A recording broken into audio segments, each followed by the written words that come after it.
What modern social trend pisses you off the most? Treating opinion as fact and fact as opinion. The whole Instagram influencer thing. Why are we following these people? Playing music or watching videos in public without headphones. If I go to a park or the beach, I want to be able to hear the wind and waves and birds singing, not whatever obnoxious shit you feel you have the right to subject everyone to. Gender reveal. Especially when people react badly.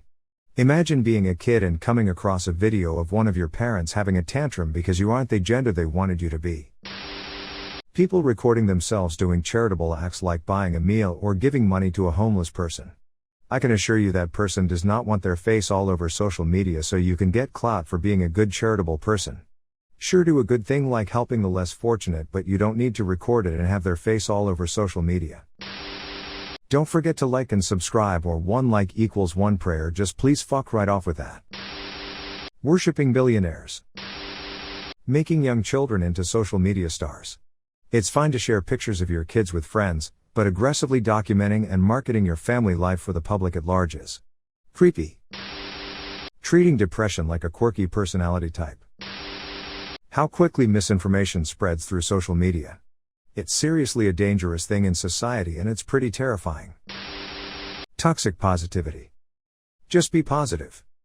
Yeah, thanks Carol, I didn't realize just staying positive would cure my chemical imbalance. Anti-vaccination.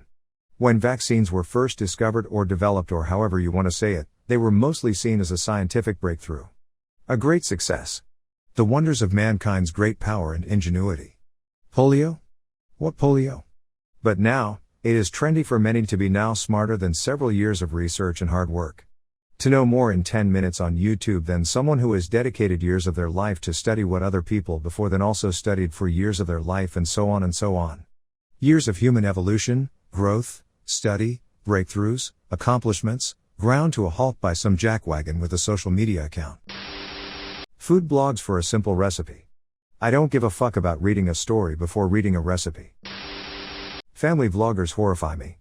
The concept of exploiting your children's lives for views is particularly awful. And because it's a relatively new concept, there are no real laws around child labor or exploitation concerning it. There are YouTubers out there right now who live in mansions worth millions of dollars that they got from shoving a camera in their toddler's face and demanding them to perform for strangers. I can't even imagine the psychological repercussions this will have on these kids in the future. Justifying being an a-hole with "it's just a prank." How almost every article is a video rather than an article.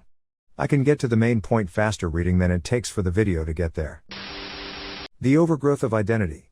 There's nothing wrong with being any race, gender or sexuality, or any other thing, but it doesn't make you any more legitimate or more of an authority on anything.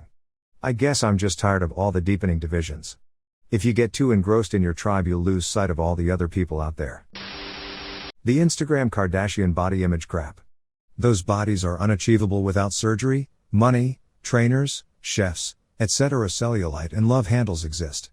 Eat healthy, exercise, and love who you are with confidence. Basing your entire identity around political parties that don't even represent your interests. Influencers. I can't stand the term. It gives whatever dickhead thinks they are famous a feeling of superiority.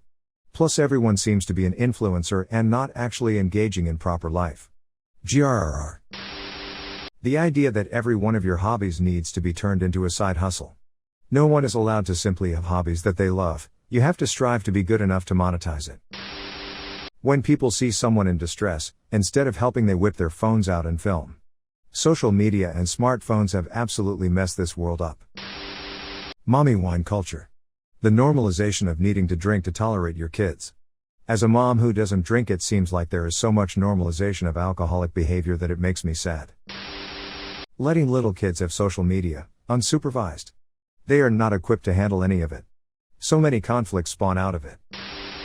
Without a doubt, I can't stand cancel culture, gaslighting, and the insane oversensitivity shown in social media. I'm going to write it clearly.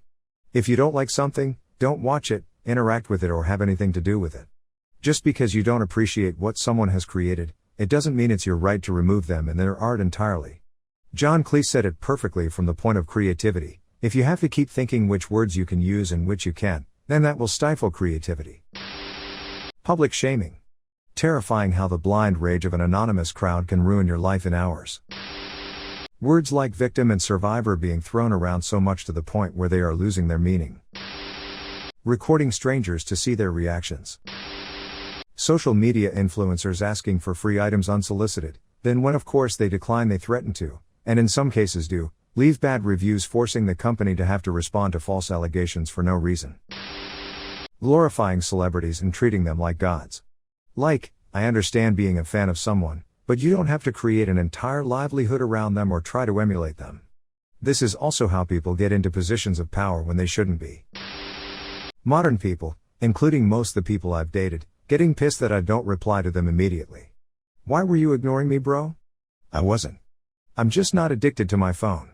People will bitch and moan about how I don't reply to them immediately, but if you put them all in a room, they can't look up from their phones to have a real conversation. Why did they ever invent active statuses? It's so goddamn annoying to have people get mad at me because I use the calculator on my phone at work, and then people look to see that you are on your phone, and immediately think you're ignoring them. I'm at work. I didn't even notice you're stupid. Bubble. Doing a stupid challenge that will end with one or more people injured, imprisoned, or worse. Woke culture. It doesn't allow for people getting better. If you have to dig 7 years to find something bad someone said on Twitter, they may be an improved person now. I care about how people are now, not 7 to 10 years ago, or that they say something stupid in high school.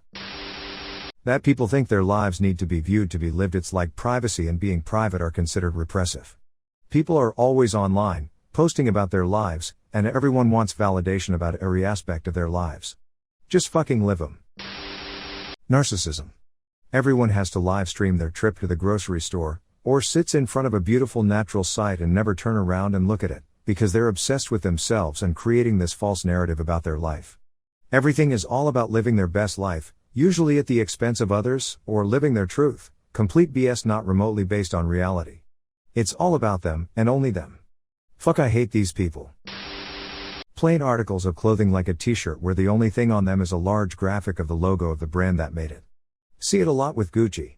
People are literally paying hundreds of their own money to be a walking advertisement for a company. Public grieving. And berating those who don't grieve publicly. When Chadwick Boseman passed away, people were hounding his co-stars regarding their responses. When Malik B of The Roots passed away, Questlove actually found out by being spammed on Twitter by a bunch of strangers. Imagine finding out one of your closest friends died, because random strangers wanted an immediate response from you. The fact that if you don't have Instagram and don't document your whole entire existence, you're a nobody and don't have a life and live under a rock? Excuse me, but since I deleted social media accounts, my life seems way more fulfilling and enjoyable than having to worry about how many people views my story and liked my photo of what dirt I ate for breakfast. Couples recording pranks on each other that are so painfully staged. It's the same super popular trends that are reproduced. Like, do you really need to act so shocked the 10th time your girlfriend pretends to strip in front of the camera but actually has clothes underneath her towel? Are you really that shocked? At this point I just block, but I just can't imagine people have that much time. How people try to destroy you or simply frown upon when you don't join whatever bandwagon they're on. Everyone acting like experts on crazily complex topics because they either read a headline or one article that agrees with what they already believed. I'm just so glad the licking things at the store trend is over. It is over, right? Please tell me that's finally done.